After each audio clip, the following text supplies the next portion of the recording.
Hello and welcome guys on my channel.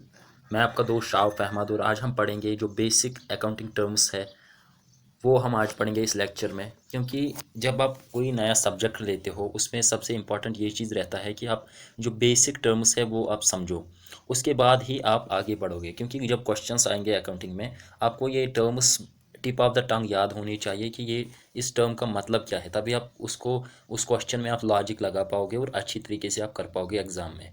तो चलिए आज के इस लेक्चर को शुरू करते हैं। तो मैंने कुछ टर्म्स लिए हैं। ये जो लेक्चर है ये दो पार्ट्स में मैं बनाता हूँ क्योंकि वरना लंबा हो जाएगा, बहुत सारे टर्म्स हैं। तो आज के इस लेक्चर में हम पढ़ेंगे debtor, creditor, assets, liabilities, goods, stock, profit and loss. उसके बाद हम पढ़ेंगे अकाउंट क्या होता है, बुक्स ऑफ अकाउंट्स क्या होता है, एंट्री क्या होती है, डेबिट क्या होता है, क्रेडिट क्या होता है, प्रॉपरेटर क्या होता है, रिसीवेबल्स क्या होता है। ये 5-10 टर्म्स जो है, 10-12 टर्म्स ये हम आज के इस लेक्चर में पढ़ेंगे। उसके बाद मैं इसका दूसरा पार्ट बनाऊंगा, उसमें मैं बाकी जो जितने भी टर्म्स मुझे लगते हैं जो एसेंशियल है समझने के लिए वो हम दूसरे लेक्चर में आपके साथ में हम डिस्कस करेंगे। जो हमारी फर्स्ट टर्म है वो है डेटर। देखो डेटर का मतलब क्या होता है। डेटर इज, फॉर एग्जांपल आपके पास आपकी कंपनी का नाम है ABC और आप सीमेंट बनाते हो, सीमेंट मैन्युफैक्चरिंग का आपका बिजनेस है और ये कंपनी है XYZ। ये कंपनी डील करती है रियल इस्टेट में, ये बिल्डिंग कंस्ट्रक्शन में काम करती है। आपने ABC कंपनी ने, आपकी कंपनी इसको सीमेंट दिया, बोला कि मैं आपको 1 महीने के बाद इसका पेमेंट करूँगा। तो जब वो 1 महीने के बाद पेमेंट करेगी, तो जब आप इसको उधार पे गुड्स दे रहे हो तो ये जो XYZ कंपनी, ये ABC कंपनी का डेटर बन जाएगा। यानी कि आपका डेटर इसलिए बन जाएगा क्योंकि XYZ कंपनी को आपको पैसे देने हैं। तो चलिए अब इसको थोड़ी बहुत डिफिनीशन वगैरह देखते हैं। ए पर्सन और ए फर्म और ए company which owes amount to enterprise on account of credit sale of goods and services. चाहे आप गुड्स दे रहे हो चाहे आप सर्विसेज दे रहे हो उधार पे, वो जो जिस कंपनी को आप उधार पे दे रहे हो वो आपकी डेटर बन जाएगी। The amount due from his debt, जो अमाउंट आपने उधार पे दिया, जितना भी वो अमाउंट है उसको हम डेट बोलते हैं। फॉर एग्जाम्पल आपने 1 लाख का सीमेंट दिया था, तो 1 लाख रुपया यहाँ पे आपका डेट अमाउंट बन जाएगा। क्या बन जाएगा? Debt amount. तो amount due from a person as per the books of the account is called book debt. जो आपके अकाउंट में रिफ्लेक्ट होगा, जो भी आपके अकाउंट में उस बंदे ने रिफ्लेक्ट किया, फॉर एग्जाम्पल उस बंदे ने आपको दिया, तो उसको हम बोलते हैं डेट, बुक डेट। यानी कि आपके बुक्स में, बुक ऑफ अकाउंट्स में आपके वो जो डेट है पड़ा हुआ है उसको हम बुक डेट बोलते हैं। I hope you are understanding what I want to convey here. उसके बाद है क्रेडिटर। क्रेडिटर कौन है? ए पर्सन और ए फर्म हु वोम द इंटरप्राइज ओज अमाउंट ऑफ मनी। अब देखो क्या हुआ, आप बनाते हो सीमेंट, ये कंपनी बेच रही है आपको लाइमस्टोन, दूसरी कंपनी। फॉर एग्जांपल इस कंपनी का नाम लिखते हैं हम PQR। ये PQR है, आपकी कंपनी का नाम है ना ABC, राइट? पहले ही एग्जांपल दिया मैंने। तो लाइमस्टोन आपको रॉ मटेरियल चाहिए सीमेंट बनाने के लिए। जब आप रॉ मटेरियल उधार पे खरीदोगे PQR कंपनी से, तो वो आपके लिए, आप उसके लिए क्रेडिटर बन गए। क्या बन गए? क्रेडिटर। यानी कि आपको उसको पैसे देने हैं क्योंकि आपने परचेज जो की है वो क्रेडिट पे की है, यानी कि आपने उधार पे परचेज की है, चाहे वो गुड्स है चाहे वो सर्विसेज है। चलो हम एसेट को जानते हैं। फॉर एग्जाम्पल एसेट का मतलब क्या है एक्चुअल में? एसेट का मतलब है प्रॉपर्टी। जो भी बिजनेस है, for example Reliance, Reliance company है, उसने बहुत सारी प्रॉपर्टीज बनाए हैं। फॉर एग्जाम्पल उन्होंने मोबाइल टावर बनाया, फॉर एग्जाम्पल मोबाइल टावर जियो का, वो रिलायंस कंपनी का क्या है? वो एक रिलायंस कंपनी का एसेट है क्योंकि वो जो प्रॉपर्टी है वो रिलायंस कंपनी ने बनाया। अगर वो उसको बेच देगी मार्केट में, उसको पैसे मिलेंगे उस चीज़ के, और उसकी जो ओनरशिप है, लीगल ओनरशिप, वो रिलायंस के पास है। तो उस चीज़ को हम बोलते हैं एसेट। ये कोई भी, या एक इंडिविजुअल उसको ओन कर सकता है या कोई बिजनेस कर सकता है। To which money value is attached, क्योंकि मोबाइल टावर फ्री में कोई नहीं देगा, इसके पैसे लगे हैं, तो पैसे अगर वो मोबाइल टावर भेजेगा उसको पैसे मिलेंगे। In other words anything which is enable the firm to get cash and benefit in future. Reliance company ने एक बार टावर इंस्टॉल किया और वो उम्र भर उसका रेवेन्यू वहाँ से जनरेट हो जाएगा, कैश वहाँ से आएगा ही आएगा, तो इसको बोलते हैं हम एसेट। क्या बोलते हैं दोस्तों? एसेट बोलते हैं। जो भी प्रॉपर्टी बिजनेस के पास है और वो उससे पैसे कमा रहा है उसको बोलते हैं हम एसेट। बहुत सारे टाइप्स है एसेट के, बहुत सारे टाइप्स है, यानी हम क्लासिफाई एसेट को कर सकते हैं। First is fixed asset, second is current asset, third number is intangible asset, fourth is intangible asset and fifth is wasting asset. इस चीज़ का ध्यान रखिएगा आप, ध्यान रखिए, ये बहुत ही ज़रूरी है, बहुत सारे क्वेश्चंस इसमें आते हैं एग्जाम में, इसलिए आपको आराम से देखिए और गौर से सुनिए इस बात को। हम देखते हैं फिक्स्ड एसेट को। फिक्स्ड एसेट, फिक्स्ड एसेट क्या होता है?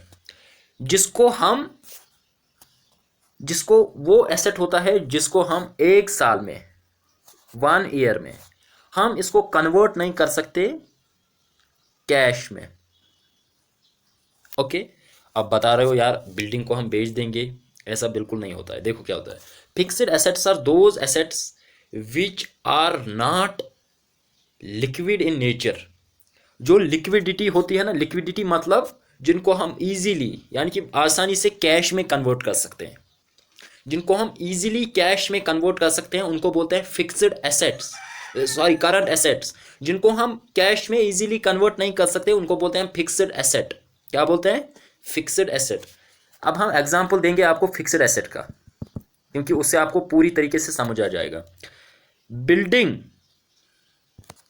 बिल्डिंग बिल्डिंग हो गई, टूल्स जो आपके काम आते हैं कोई प्रोडक्ट बनाने में, जो कैपिटल इन नेचर होता है उसको फिक्स्ड एसेट बोला जाता है अकाउंटिंग टर्म्स में। इसलिए जो भी फिक्स्ड एसेट्स होते हैं वो लिक्विड नेचर में बिल्कुल नहीं होते हैं, वो होते हैं फिक्स्ड इन नेचर। उनका ज़मीनी जितने भी उनके कनेक्शंस है वो रूट्स है वो अर्थ से है, यानी कि उनको हम इजीली कन्वर्ट कैश में नहीं कर सकते। और वो क्या होता है? Main capital of that business also. Capital जो होती है वही वो फिक्स्ड एसेट का बहुत बड़ा पार्ट होता है। करंट एसेट वो एसेट होता है जिसको हम एक साल में कैश में कन्वर्ट कर सकते हैं, यानी कि कोई भी एसेट जो कंपनी एक साल में कैश में कन्वर्ट कर सकती है। अब मैं एग्जांपल देता हूं, स्टॉक, गुड्स, डेटर्स, ये 3 ले लो फिलहाल। स्टॉक, आपने गुड्स बनाए, उनको हम बेच दिए, एक साल में उनका कैश रियलाइज हुआ वहां से, तो उसको हम बोलते हैं करंट एसेट। गुड्स जो आपके गोदाम में पड़े हुए हैं उनको भी आप बेच सकते हो, उनको भी आप किसी को देख सकते हो, वो भी आपको कैश देगा, वो इजीली कन्वर्ट कर सकते हो। जो लिक्विड में, जो लिक्विड हो नेचर में, उनको हम बोलते हैं करंट एसेट्स। थर्ड एसेट का टाइप है टेंजेबल। टेंजेबल यानी कि जो है we can see and touch, जिनको हम देख सकते हैं और उनको फिजिकली टच कर सकते हैं, उनको बोलते हैं हम tangible assets. For example building, building हो गई, बिजनेस के व्हीकल हो गया, कोई कार हो गई, कोई जिसको भी आप हाथों से छू सकते हो, जिनको आप अपनी आंखों से देख सकते हो, उसको बोलते हैं टेंजेबल एसेट। क्या बोलते हैं? Tangible asset. कोई भी एसेट, चाहे वो लिक्विड में हो यानी कि करंट एसेट हो या फिक्स्ड एसेट हो, जिसको भी आप छू सकते हो, देख सकते हो, उसको बोलते हैं हम टेंजेबल एसेट। क्या बोलते हैं दोस्तों? Tangible asset. उसके बाद है intangible asset. What is intangible? इसका अपोजिट, जिसको हम we cannot see and touch, we can't see and touch that asset is called intangible asset. For example, goodwill, goodwill, reputation, कोई रजिस्ट्रेशन किया आपने, कोई पेटेंट कि आपने बिजनेस का, उसको आप बोलते हैं इंटेंजिबल एसेट। हम उसको, गुडविल को हम ऑब्जर्व कर सकते हैं, we can feel but we can't touch and we can't see, that is intangible asset, that is intangible asset. Fifth thing is wasting asset. Fifth one is wasting asset. वो asset होता है जो हर time जो उसका value है वो decrease होता जा रहा है। For example furniture, car, furniture, वो हर टाइम अपना जो वैल्यू है वो लूज करेगा क्योंकि हम उसको यूज कर रहे हैं और मार्केट में उसका वैल्यू डिक्रीज होता जा रहा है। Okay, I hope you understand the classification of assets. चलिए हम आगे बढ़ते हैं। अब हम बात करते हैं liabilities. What is liability? Liabilities क्या होती है? लाइबिलिटीज वो होती है जो बिजनेस, आपका एबीसी कंपनी जो किसी को पैसे देने हैं, जो आपकी ओब्लिगेशन है आपकी कंपनी के ऊपर, वो क्या होता है? आउटसाइडर का जितना भी आप पैसे डाल रहे हो, first of all you need to understand who is outsider. Outsider creditors, creditor outsider हो गया, आपके डिबेंचर होल्डर्स वो आउटसाइडर हो गए बिजनेस के। जो भी पैसा आप आउटसाइडर को दे रहे हो वो होता है लाइबिलिटी। क्या होता है मेरे दोस्तों? वो होती है लाइबिलिटी। तो लाइबिलिटी हम कैसे लिखते हैं? जो हमारी लाइबिलिटी होती है वो होती है बराबर आपके जितने भी एसेट्स है, जितनी भी आपकी प्रॉपर्टी है, माइनस कैपिटल, जितना भी पैसा आपने बिजनेस में डाला है तो वो बन जाएगा आपकी लाइबिलिटीज के बराबर। समझ रहे हो बात को? वो बन जाएगी आपकी लाइबिलिटी। अब हम लाइबिलिटीज के टाइप्स देखेंगे, क्लासिफिकेशन देखेंगे, बहुत ही इंपॉर्टेंट है। First is long term. Long term liability वो होती है जो बिजनेस को, जिसका टेन्योर, टाइम, समय 1 साल से ज़्यादा हो, 1 साल से ज़्यादा हो, उसको हम बोलते हैं long term liability. For example loans, debentures, these are the long term liabilities of the business. ये बिजनेस के लिए लॉन्ग टर्म लाइबिलिटी होती है मेरे दोस्तों। उसके बाद है करंट लाइबिलिटीज। करंट लाइबिलिटी का मतलब क्या है? जो 1 साल से कम हो, less than 1 year, less than 1 year, 1 साल से कम हो। फॉर एग्जाम्पल क्रेडिटर्स, जिससे आपने माल खरीद लिया उसको पैसे देने हैं, वो आ जाएगा करंट लाइबिलिटीज में मेरे दोस्तों। इसलिए इस चीज़ों का ध्यान रखिए बाद में, वरना प्रॉब्लम्स हो जाएंगे आपको अगर आप इस चीज़ को नहीं समझोगे अभी। अब हम आते हैं दूसरे चीज़ पे, गुड्स। गुड्स क्या होती हैं? फॉर एग्जाम्पल सीमेंट, जो आपने सीमेंट की कंपनी शुरू की थी उसी पे मैं ये लेक्चर भी ले रहा हूँ। तो सीमेंट का जो बोरी है, बैग जो है, सीमेंट बैग, वो आपका गुड हो गया क्योंकि वो एक आइटम है। Farming part of stock in trade off enterprise. Stock in trade क्या होता है? जो भी स्टॉक आपके बिजनेस में है, जिससे आप डील करते हो, वो आपके गुड्स हो गए। विच आर परचेज्ड और मैन्युफैक्चर्ड, जो भी आपने परचेज किया, whether it is raw material या आपने फिनिश्ड गुड्स पे डील करते हो, वो आपके आइटम हो गया, यानी कि वो आपके गुड्स हो गए। और उनका मेन पर्पस होना चाहिए सेलिंग। आपकी मशीनरी जिससे आप गुड्स बना रहे हो वो आपका गुड नहीं है, वो आपका एसेट है, जिसको आप बेचने के लिए खरीद रहे हो, रिसेल के लिए खरीद रहे हो, वो आपके गुड्स हो गए। In other words they refers to the products in which an enterprise is dealing. आप सीमेंट से डील कर रहे हो, सीमेंट की बोरी आपके लिए गुड्स बन गए। I hope you are enjoying this lecture. बाद है stock and inventory.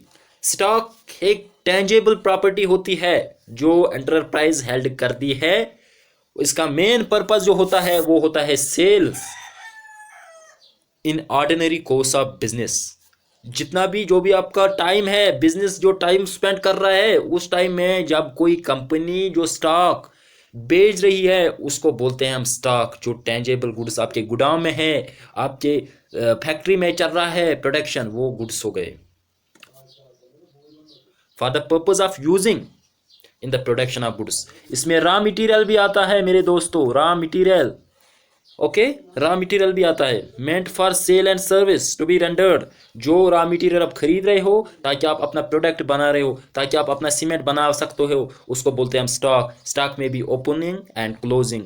Opening stock वो होता है जो आप पहले शुरुआत में खरीदते हो, जब एक साल बंद हो जाता है वो बन जाता है, जब वो थोड़े बहुत गुड्स रह जाते हैं वो बन जाता है आपके क्लोजिंग स्टॉक, और नेक्स्ट ईयर वही क्लोजिंग स्टॉक आपका ओपनिंग स्टॉक बन जाता है। ये हम आगे देखेंगे आने वाले लेक्चर्स में मेरे दोस्तों। उसके बाद है प्रॉफिट, बहुत इंपॉर्टेंट, जिसके लिए बिजनेस का मैक्सिमाइजेशन है। जो बिजनेस का मेन मोटिव होता है वो होता है प्रॉफिट। प्रॉफिट का मतलब क्या है? प्रॉफिट का मतलब है surplus of revenues of business over it's cost. For example, आपने 500 लग गए आपको एक सीमेंट की बोरी में बेचने के लिए, बनाने के लिए सॉरी, और आपने उसी उसी बोरी को आपने 600 रुपये में बेचा। There is a difference of 100 rupees, that is your profit. Okay, आपके जितनी भी डिफरेंस है कॉस्ट और सेल प्राइस में, सेलिंग प्राइस में, उसको हम बोलते हैं प्रॉफिट। अब इसके दो बहुत सारी क्लासिफिकेशंस है। ग्रॉस प्रॉफिट, ग्रॉस प्रॉफिट वो डिफरेंस होता है जो सेल रेवेन्यू और जितना कॉस्ट आपको गुड्स बनाने में लगा, और इसमें इनडायरेक्ट डायरेक्ट कॉस्ट्स इन्वॉल्व होते हैं, वो हम आगे पढ़ेंगे। डायरेक्ट कॉस्ट क्या होता है, इनडायरेक्ट कॉस्ट क्या होता है, लेकिन यहाँ पे आप ध्यान रखिए जितना भी आपका कॉस्ट डायरेक्टली उस प्रोडक्ट को बनाने में लगता है, यानी कि आप सीमेंट की बोरी लगते हो, उसमें रॉ मटेरियल लगता है, लेबर लगता है, फैक्ट्री का रेंट लगता है, वो हमारे डायरेक्ट कॉस्ट आता है, और वही डायरेक्ट कॉस्ट हम डिडक्ट करते हैं सेलिंग प्राइस में, और हमें मिलता है gross profit. I hope you are getting what I want to say here about this profit. Third term होती है लॉस।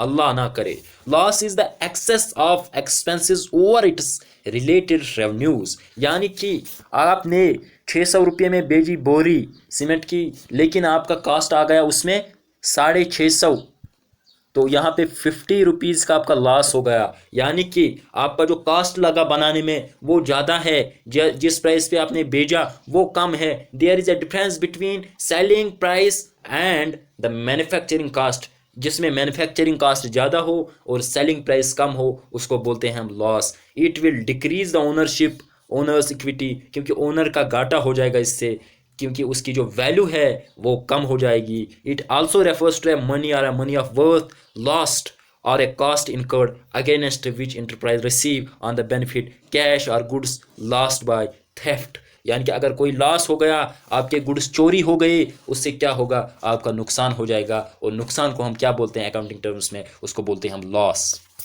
एक्सपेंसेस, मेरे दोस्तों एक्सपेंसेस क्या होती है? एक्सपेंसेस वो चीज़ होती है जो हम स्पेंड करते हैं, जो हम लगाते हैं किसी प्रोडक्ट को बनाने में। For example, to produce or sell the goods and services which can produce a generate a revenue for the business. यानी कि आपने कॉस्ट लगाया, एक्सपेंसेस लगाए, आपने एक्सपेंस लगाए 500 एक सीमेंट की बोरी को बनाने में, लेकिन क्यों लगाए आपने ये 500 रुपया? ताकि मैं 600 में इसको बेच सकूं और मेरा जो रेवेन्यू है वो 100 रुपीज़ आ जाएगा। जो ये 500 है इसको बोलते हैं हम एक्सपेंसेस, खर्चा जो भी आपको लगा बनाने में ये सीमेंट की बोरी। Expenses is the cost of the use things और services for the purpose of generating revenue. इस 100 रुपये में कमाने में जितना भी आपका खर्चा आएगा वो एक्सपेंसेस होता है। Expenses is the part of an expenditure which has to be consumed during the current accounting period. एक अकाउंटिंग करंट पीरियड में जितने भी एक्सपेंसेस होते हैं उनको हम एक्सपेंसेस बोलते हैं। जितने भी हमारे खर्चे होते हैं, एक्सपेंचर होता है, उसको हम एक्सपेंसेस बोलते हैं, ताकि हम अपना प्रॉफिट कमा सकें मेरे दोस्तों। एक्सपेंचर एक थोड़ा बहुत बड़ा टर्म है, इसमें बहुत सारे कॉस्ट एक्सपेंसेस आते हैं। Expenditure is the amount spending or liability incurred the value received. जो भी आपने for example 10 lakh, for example आपने 10 लाख का टर्नओवर यानी कि 10 लाख का बिजनेस आपने एक साल में किया, लेकिन उसमें 8 लाख जो है वो आपके एक्सपेंसेस आ गए। ये जो सारा टोटल आपने कुर्बानी दी, आपने पैसे लगाए इसमें बिजनेस को, ये 10 लाख कमाने के लिए, यानी कि इस 10 लाख का सेल आउट करने के लिए वो सारा एक्सपेंचर आएगा। उसको हम बोलते हैं एक्सपेंचर। क्या बोलते हैं? एक्सपेंचर बोलते हैं मेरे दोस्तों। एक्सपेंचर के 2 कैटेगरीज होते हैं, कैपिटल एंड रेवेन्यू।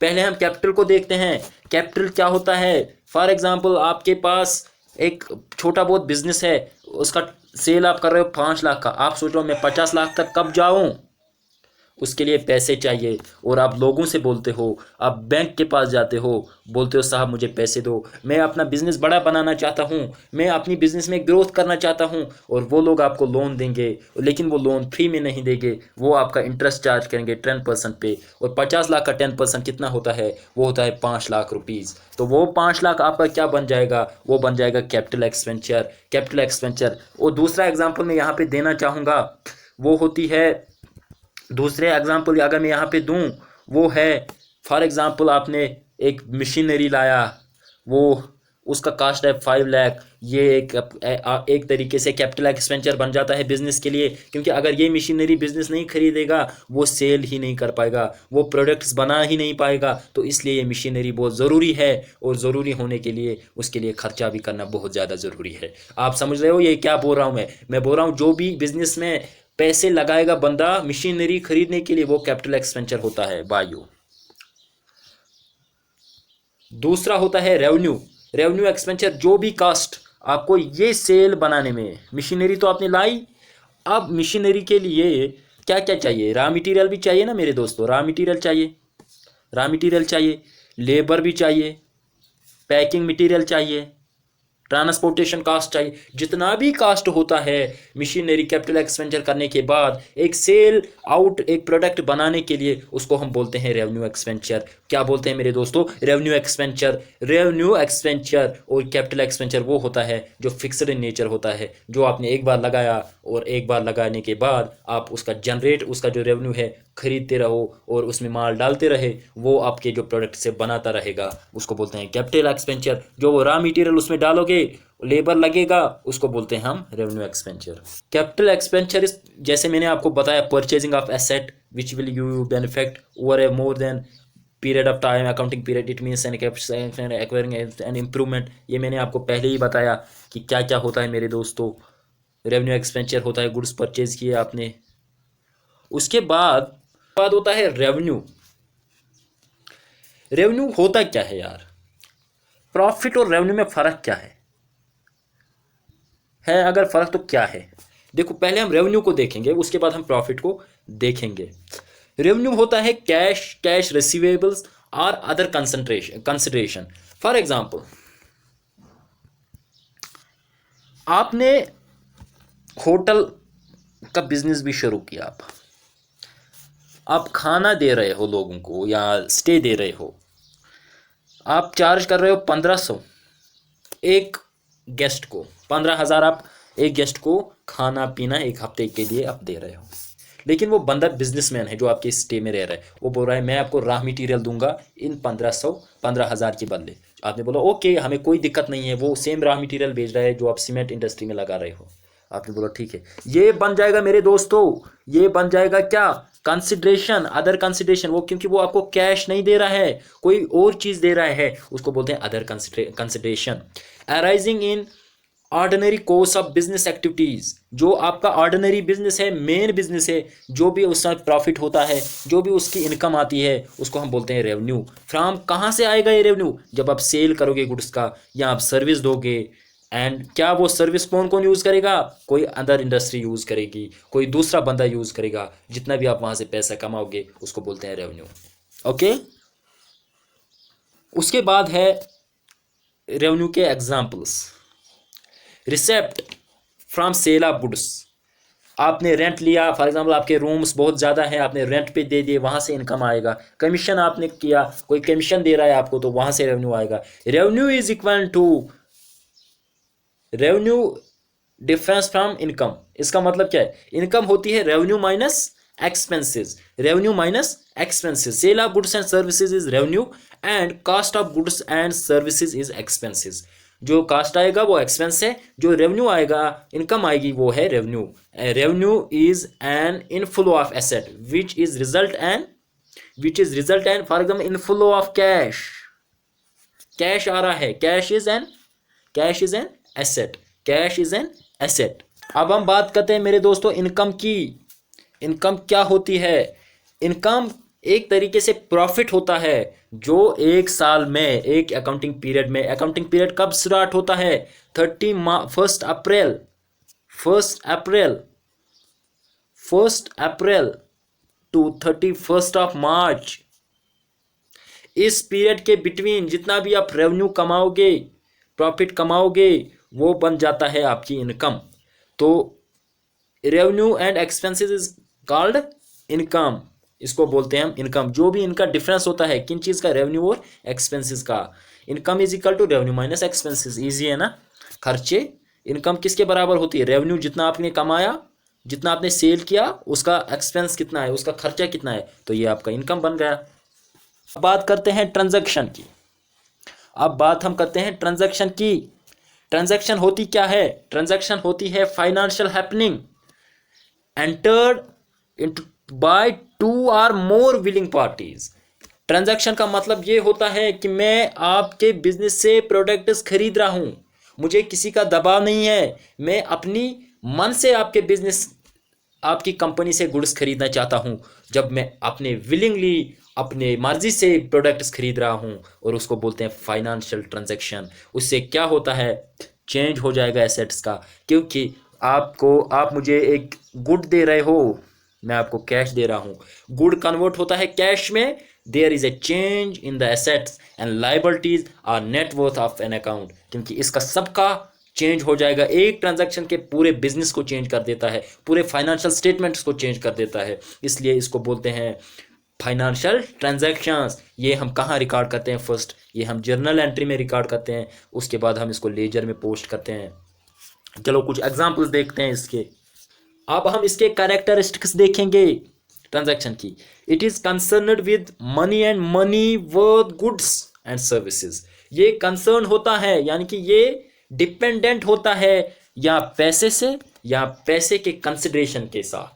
यानी कि अगर मैं आपको पैसे दे रहा हूं किसी चीज़ के, या मैं पैसे के बदले और कोई आइटम दे रहा हूं, तो इसको बोलते हैं, ये एक ट्रांजैक्शन का कैरेक्टरिस्टिक है, ये एक ट्रांजैक्शन का एक मापदंड है जिससे हम इसको नाप सकते हैं। It arises out of transfer and exchange of goods. ये अराइज होती है जब हम कोई ट्रांजैक्शन एक्सचेंज करते हैं या हम ट्रांसफ़र करते हैं ओनरशिप, अपनी जो आपकी जो क्या बोलते हैं, आप किसी प्रोडक्ट के मालिक हो और उसके मालिक को चेंज कर रहे हो, उसको दूसरे के नंबर, दूसरे बंदे को दे रहे हो, तो उसको क्या बोलते हैं, exchange and transfer of goods. It brings A change in financial position and asset and liability of an entity. Entity का मतलब बिजनेस होता है, ये बिजनेस के प्रॉपर्टीज़ एंड उसके जो कर्जे हैं उनको चेंज कर देता है, उसके फाइनेंशियल एसेट्स को चेंज करता है, उसकी लायबिलिटी को चेंज करता है। It has a dual aspect, because एक डेबिट हो जाएगा, दूसरे अकाउंट में क्रेडिट हो जाएगा। मेरे दोस्तों, ये है हमारा characteristics of transaction. Most important मेरे दोस्तों, ड्राइंग्स। ये बहुत बार इसके क्वेश्चन आते हैं पार्टनरशिप में भी, जब आप 12th में जाओगे, और 11th में भी इसके बहुत सारे क्वेश्चंस आते हैं। ड्राइंग्स क्या होता है, जब कोई बंदा, आपने बिजनेस एंटिटी कंसेप्ट पढ़ा होगा। बिजनेस एंटिटी कंसेप्ट ये बताता है business and businessman are two different parties. Business और बिजनेसमैन दो अलग अलग पार्टीज हैं। तो इसलिए क्या होता है, अगर वो बंदा कुछ पैसे बिजनेस से विड्रॉ करेगा, बिजनेस से निकालेगा अपने डोमेस्टिक और पर्सनल यूज़ के लिए, फॉर एग्जांपल आपके घर में बेटे का फ़ी भरना है, आप बिजनेस से पैसे निकाल रहे हो, इसका मतलब है कि आप ड्राइंग्स कर रहे हो, आप बिजनेस से पैसे निकाल रहे हो पर्सनल यूज़ के लिए, not for the business purposes. तो इसका क्या होता है, ये रिड्यूस कर देता है इन्वेस्टमेंट, क्योंकि जो कैपिटल होती है जो ओनर ने बिजनेस में डाली है, जब वो पैसे निकालना शुरू करेगा उसकी कैपिटल वहाँ से बिजनेस से डिक्रीज हो जाएगी। It appears only in accounts of sole proprietorship firm and partnership. जो मैंने आपको पहले ही बताया कि ये रिफ्लेक्ट होता है पार्टनरशिप और प्रॉपर्टीशिप, यानी कि एक सिंगल ओनर वाला बिजनेस शॉपकीपर और पार्टनरशिप फर्म में ड्राइंग्स रिफ्लेक्ट होती है उनकी पर्सनल अकाउंट में। कंपनी में बिल्कुल ड्राइंग्स नहीं होती है, वहाँ पे सैलरी होती है प्रमोटर को। Most important term capital, it means an amount in the terms of money और asset having a money value which operator have invested in the business and can claim for it। ये वो पैसा होता है, ये इसको हम बोलते हैं बिजनेस की पूंजी, जो एक आदमी, जो एक ओनर अपने पैसे बिजनेस में डाल रहा है ताकि उसका बिजनेस फल फूले, ताकि उसकी बिजनेस स्टार्ट हो। This is an also called initial investment in the business. This is also called initial investment for the business. तो ये जो है जितना भी पैसा आपने डाला बिजनेस में उसको हम बोलते हैं कैपिटल। जो आपने अपनी जेब से निकाला और बिजनेस में डाल दिया उसको हम बोलते हैं कैपिटल, ताकि बिजनेस स्टार्ट हो। First initial investment in the business.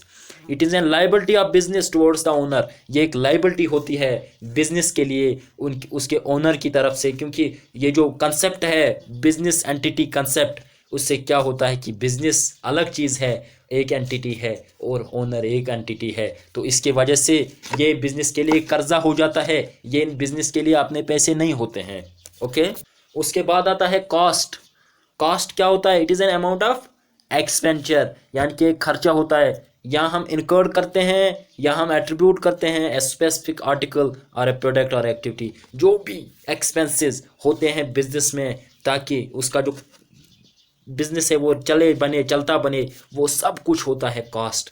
कोई भी expenses is every expenses is a cost for the business. And for example labour, loan का इंटरेस्ट, रेंट देना फैक्ट्री का, टैक्सेशन टैक्सेस, बहुत सारे कॉस्ट होते हैं, इनको हम बोलते हैं कॉस्ट्स। कोई भी एक्सपेंसेस जो बिजनेस को कॉस्ट में कन्वर्ट कर देता है उसको बोलते हैं कॉस्ट। मिलते हैं हम अगले वीडियो में, तब तक के लिए इतना मुझे लगता है काफ़ी है, ये बहुत लंबा लेक्चर हो गया। नेक्स्ट वीडियो में हम और सारे टर्म्स और सारे आपके डाउट क्लियर करूंगा। लेकिन अगर आप चैनल पे नए हो तो please subscribe my channel. Thank you so much guys for your love, for your attention. आप आगे बढ़ते रहे, आपका भाई आपकी हेल्प करेगा। आप सब के लिए मैं यहाँ पे हूँ। अगर आपको कोई भी डाउट है मुझे कॉमेंट सेक्शन में ज़रूर बताइएगा। अगर आपको कोई दूसरे टॉपिक पे वीडियो देखना पसंद करते हो तो please tell me in the comment box. I am here to help you out through this journey. मैं आपकी जो भी ये प्रिपरेशन है, चाहे आप सीए के लिए पढ़ रहे हो, चाहे आप 11th में हो, 12th में, मैं आपकी जर्नी इजी करूँगा। This is the motive of this channel. Thank you so much guys.